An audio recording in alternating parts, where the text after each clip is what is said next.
नमस्कार दर्शकों, आपका स्वागत है आपके अपने चैनल जागरूक दिल्ली में। आज हम जिस प्रेस कॉन्फ्रेंस के लिए यहाँ पे इकट्ठे हुए हैं, ये एक बहुत फेमस मीडिया ट्रायल केस है। आशुभाई गुरजी, ये अपने आप में एक बहुत बड़ा स्कैम है, बहुत बड़ा स्कैंडल है। इनके खिलाफ बनाया गया मुकदमा सिर्फ और सिर्फ पैसे की एक्सटॉर्शन करने के लिए बनाया गया। और किस तरह से इस तरह के केस बनाए जाते हैं इस दुनिया में, वो हम आपके ज़रिए बताना चाहते हैं। 2018 में जब इनके खिलाफ इनके बेटे समर, इनके दोस्त सौरभ और मैनेजर रविशंकर के खिलाफ बहुत संगीन धाराओं में गैंग रेप, पॉक्सो की दफ़ा में, हौज खास के अंदर में एक मुकदमा दर्ज हुआ, तो पूरी मीडिया में एक प्रचार हुआ कि किस तरह से इन्होंने उसके साथ दुष्कर्म किया, ये किया, वो किया।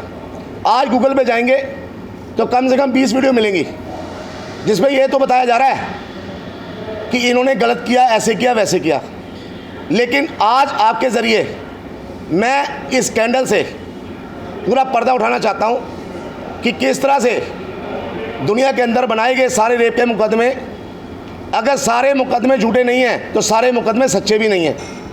ये अपने आप में एक एक्सेप्शनल केस है जिसके अंदर में जब आप लोगों को पता लगेगा कि किस तरह से ये लोग जो गुरु या कोई भी धार्मिक संस्था से जुड़े हुए किस तरह से सॉफ्ट टारगेट होते हैं और किस तरह से लोग इनको ईजीली कानून का मिसयूज़ करते हुए फॉल्स केस में इम्प्लीकेट करके और एक मोटिव के साथ कि किस तरह से मोटा पैसा इनसे हटा जाए, उसके लिए ये इनको गलत केसों में फंसाते हैं। आशुभाई गुरजी के खिलाफ जिस लड़की ने इनके खिलाफ 2018 में गैंग रेप और पॉक्सो की सेक्शन में हौज खास थाने के अंदर एफआईआर दर्ज करवाई, उसी लड़की ने अपना नाम बदलते हुए बिग फिशेस, जो बिल्कुल बड़े अंपायर से जुड़े लोग हैं, उनके खिलाफ भी गैंग रेप के मुकदमे दर्ज करवाए हुए हैं।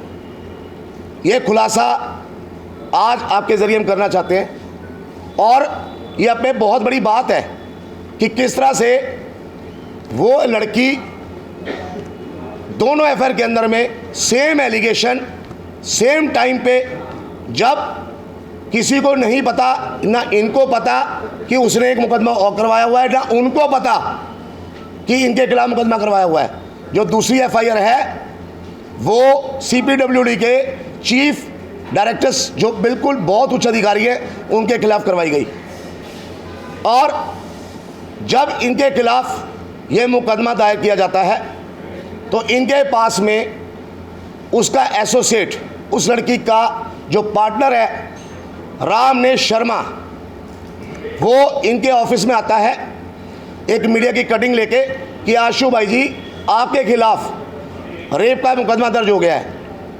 इनको ये मालूम भी नहीं, क्योंकि ये कभी जानते नहीं, उसको कभी मिले नहीं, कि इनके खिलाफ एक मुकदमा भी दर्ज हो गया है। उसने कहा इनके सामने अपना फ़ोन खोल के कि मैं डीसीपी राम गोपाल नायक का आदमी हूँ, जो इस टाइम क्राइम ब्रांच में डीसीपी हैं, और आपके सामने मैं उनसे बात कर रहा हूँ, आपका मुकदमा हम सेटल करवा देंगे।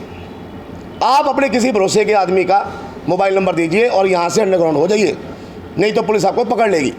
घबराया हुआ आदमी, इसने कभी आज तक ये चीज़ें नहीं सही ना देखी, घबराहट में इन्होंने वहाँ से चले गए और अपने एक 20 साल के संबंध वाले, जिसको अपने बेटे समान मानते हैं, शिव कुमार जी, उनका मोबाइल नंबर इन्होंने उसको दे दिया। 9 तारीख को ऑफिस से जाते ही वो आदमी शिव कुमार जी से ओपनली, बिना किसी डर के, बिना किसी भय के, ओपनली पैसे की डिमांड करनी स्टार्ट कर देता है कि 12 करोड़ रुपये चाहिए, 13 करोड़ रुपये चाहिए, और उसके बाद नेगोशिएट करता है 7 करोड़ रुपये चाहिए, हम आपके मैटर में क्लोजर रिपोर्ट दाखिल करवा देंगे। 50 से ज़्यादा रिकॉर्डिंग हमारे पास है, जो ये सीडी में मौजूद है, पेन ड्राइव में मौजूद है, और हमारे पास वो मोबाइल फ़ोन आज भी मौजूद है जिसके अंदर ये सारी की सारी उसकी पूरी व्हाट्सएप चैट, उसकी पूरी मोबाइल रिकॉर्डिंग ट्रांसक्रिप्शन के साथ हमारे पास मौजूद है। अब यहाँ से आपको मैं बताऊंगा कि खेल आगे कहाँ जाता है। वही आदमी अपनी पूरी बातचीत के दौरान बताता है कि डीसीपी राम गोपाल नायक साहब के साथ मेरी बात चल रही है, मैं उनके घर जा रहा हूँ। ये पूरी की पूरी बातचीत 50 रिकॉर्डिंग के अंदर है हमारे पास। उसके बाद वही आदमी उसी रिकॉर्डिंग में ये बात बोलता है कि दाती महाराज का केस भी हमारे साहब ने 13 करोड़ में सेटल किया है, यानी उसको एक विजिटिंग कार्ड की तरह दिखाता है कि हम लोग ये काम करते हैं। उसकी रिकॉर्डिंग में एडमिट है हमारे पास, ये लिखा हुआ हमारे पास है, उसका बोला हुआ हमारे पास है। उसके बाद जिस नंबर से वो ये सारी बातचीत करता है, उसके अंदर में वो 3 नंबरों से हमारे साथ बातचीत करता है 50 रिकॉर्डिंग के अंदर, जिसमें 25 से ज़्यादा रिकॉर्डिंग एक ही नंबर से है, जिसका लास्ट में नंबर 733 है। मैं वो नंबर पब्लिकली नहीं करना चाहता, शॉर्ट फॉर्म में आपको इसलिए बता रहा हूँ। लास्ट में 733 नंबर है। अब हैरानगी वाली बात समझिए कि जब इसी बातचीत को लेके, इस पूरी रिकॉर्डिंग को लेके, इस मोबाइल फ़ोन को लेके वहाँ Shiv Kumar ji crime branch office में पहुँचते हैं, तो रामनेश शर्मा वहाँ बैठा हुआ चाय पी रहा है और शिव कुमार जी को डंडों से मारा जाता है कि तुमने रिकॉर्डिंग कैसे कर ली, ये फ़ोन हमें चाहिए।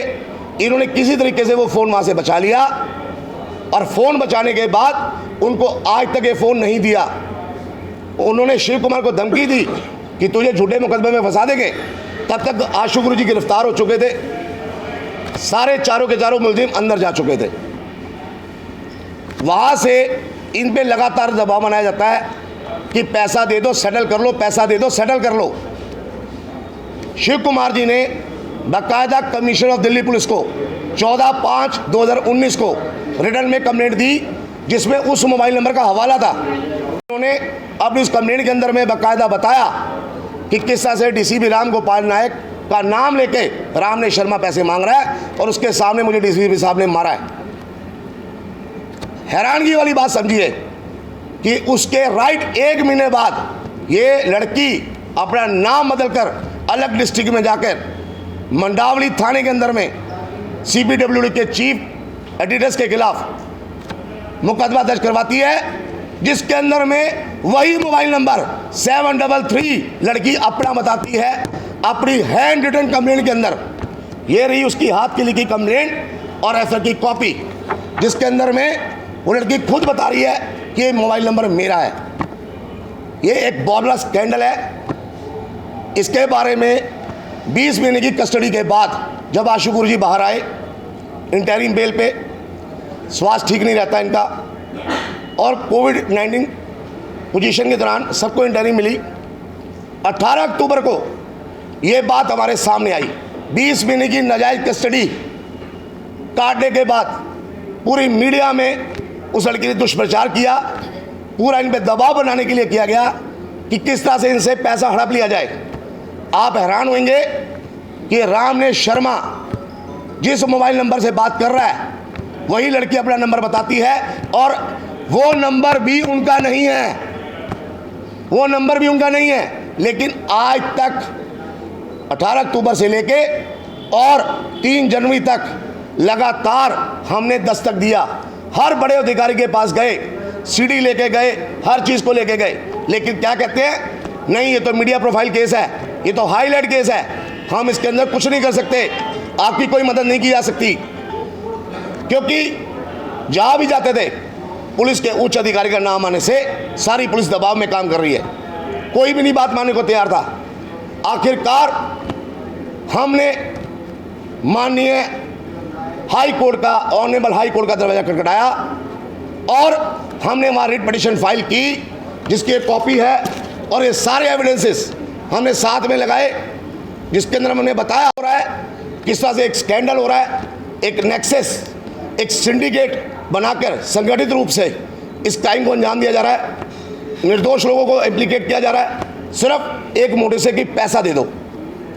आज हाई कोर्ट के अंदर में हमने इस रिट के अंदर में लिखा कि हमें इन पे ट्रस्ट खत्म हो गया है, इनके खिलाफ ये वाले मामले के अंदर सीबीआई को इन्वेस्टिगेशन हैंडओवर की जाए, इनके खिलाफ मुकदमा दर्ज किया जाए। और हाई कोर्ट में चली लंबी बहस के बाद 16 फरवरी को यानी परसों 2021 को ऑनरेबल हाई कोर्ट के अंदर में ऑनरेबल जस्टिस अनु मोत्रा जी ने सारी बात को सुनने के बाद, हर एविडेंस को चेक करने के बाद क्राइम ब्रांच को लताड़ मारी है और 2 हफ्ते के अंदर अंदर अपना जवाब दाखिल करने के लिए बोला है। 2 हफ्ते के अंदर अंदर इस बात का दूध पानी का पानी हो जाएगा कि हम झूठ बोल रहे हैं या इनकी मिली भगत है। और आज आप लोगों की इस प्रेस कॉन्फ्रेंस के थ्रू मैं ये बताना चाहता हूं दोस्तों, देखिए आप लोग लोकतंत्र का चौथा स्तंभ है। आप लोगों ने अब तक वही चलाया जो आपके सामने बात आई, इसमें आपका कोई दोष नहीं, लेकिन आज इस पक्ष को भी आपको चलाना पड़ेगा, पब्लिक को बताना पड़ेगा, जागरूकता लानी पड़ेगी कि किस तरह से बड़े बड़े अफसरों की शय पर यह मामला चलाया जा रहा है। नहीं तो एक आदमी की, एक लड़की की, नॉर्मल लड़की की इतनी कैसे हिम्मत है कि वो झूठा केस बनाए।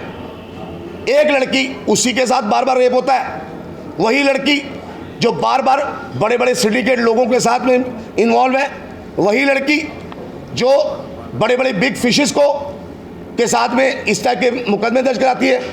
ऐसा कैसे हो सकता है? उसके पीछे जो पूरी टीम की शय है, हमने उसका बेनकाब किया है। हमने ओपनली उसकी पूरी रिकॉर्डिंग्स, पूरी ट्रांसक्रिप्शन हाई कोर्ट के सामने रख दी है।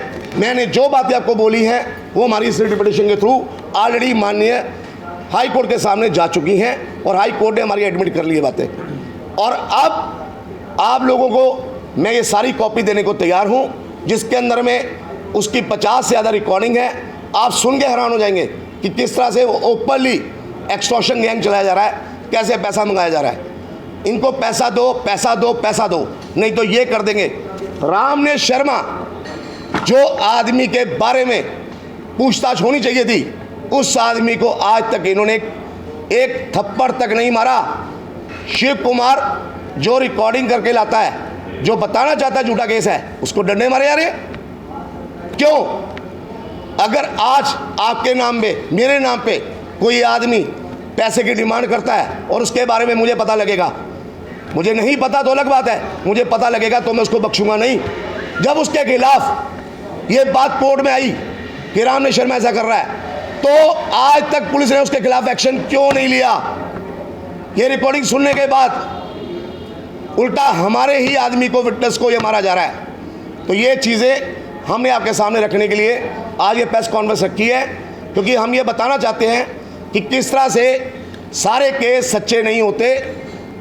कुछ केसों के अंदर में कानून का मिसयूज करके किस तरह से इनोसेंट लोगों को इम्प्लीकेट किया जाता है। आज इनकी पूरी सोशल लाइफ बर्बाद कर दी गई है।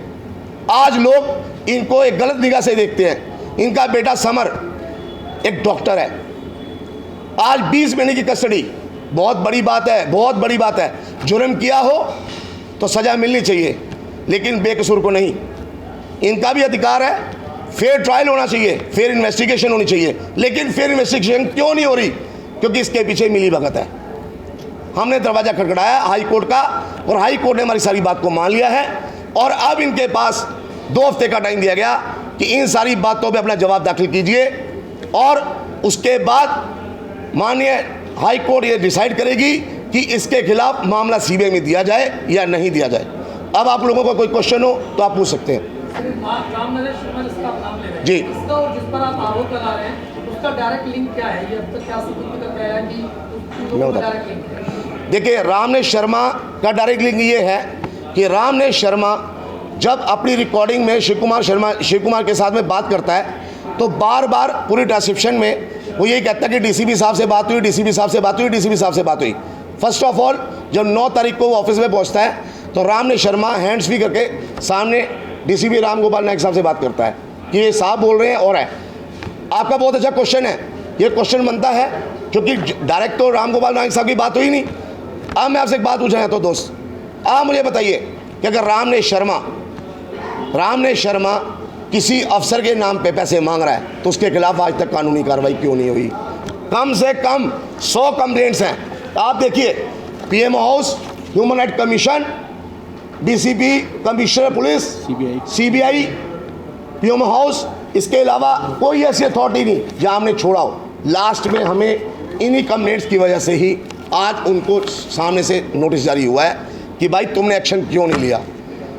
अगर आज रामनेश शर्मा किसी के नाम पे पैसे मांगता है, उसको नहीं पता तो अलग बात है। जब उसको पता लग गया तो क्यों नहीं हुआ। शिव कुमार ने ही कंप्लेंट क्यों की कि मुझे डंडे मारे गए वहाँ बुला के, मुझसे फ़ोन मांगा गया, क्योंकि वो चाहते हैं ये ओरिजिनल फ़ोन सोर्स उनके पास आ जाए, उसको डिस्ट्रॉय कर दे। और ये फ़ोन अब हम हाई कोर्ट के डायरेक्शन में जमा करेंगे, एफएसएल जाएगा, दूध का दूध पानी का पानी होगा। अगर रामनेश शर्मा उनका आदमी नहीं है तो उसको प्रोटेक्ट क्यों किया जा रहा है, क्यों प्रोटेक्ट किया जा रहा है उसको। इसके गाड़ी में कभी जिसके ऊपर आरोप आप लगा रहे हैं जो डीसीपी जो समय के क्राइम ब्रांच के, क्या उनसे भी कभी बातचीत हुई डायरेक्ट, कभी उन्होंने फोन किया या कभी कोई बातचीत उनसे डायरेक्ट करी हो? देखिए, इन्वेस्टिगेशन अफसर तो वही थे, वही टीम है। एक बात और बताना चाहता हूँ आपको, राम गोपाल नायक साहब के खिलाफ पहले से सीबीआई इंक्वायरी है। उनके खिलाफ आज नहीं, दाती महाराज वाले केस के अंदर में जो मामला हुआ था उन्होंने विदाउट चार्जशीट दाखिल कर दी, 164 की स्टेटमेंट देने के बाद भी लड़की के। हाई कोर्ट ने कॉग्निजेंस लिया इसी टीम के खिलाफ, और ये उन्हीं दिनों की। रामनेश शर्मा हमसे जब कॉल करता है, राइट 1 मिनट बाद उनको कॉल करता है, उसका फ़ोन क्यों नहीं लिया जा रहा। उसको डाटा रिट्रीव किया जाएगा तो सारा नेक्सस खुल के बाहर आएगा। तो महिला ने जो आरोप लगाए हैं, पुलिस की इन्वेस्टिगेशन में क्या निकल के आया, उसका आधार क्या है, पुलिस की फाइंडिंग्स में क्या